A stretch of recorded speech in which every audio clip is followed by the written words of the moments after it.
سلام علیکم و رحمت الله و برکاته. بینندگان گرامی، هموطنان عزیز و ارجمند، واقعا هم حالتی که در دولت قزاقستان میگذرد، اگر دقت جدی به آنچه در کشور قزاقستان میگذرد بنگریم، از 1001% مشکلات مردم تاجیکستان سبب گشت که آنها با قیام ملی بر علیه حکومت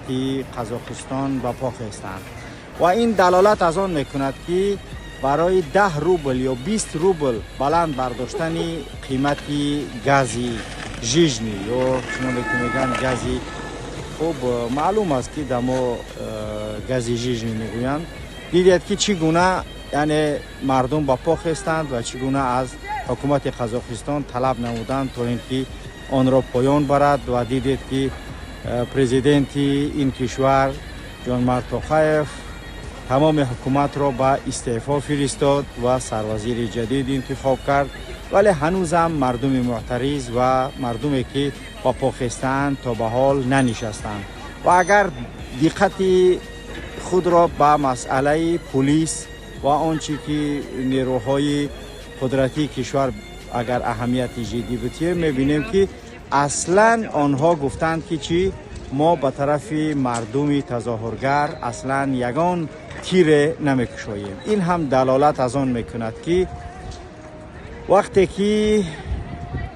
ملت و مردم آگاه باشد کاملا همه میتواند به پا خیزند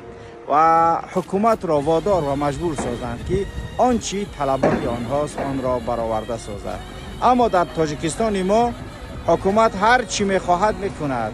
خسرو بچه رحمانوف هر چی میخواهد میکند، دختر رحمانوف هر چی میخواهد میکند، هر کاری که میخواهند انجام میتیند، ولی مردم باز هم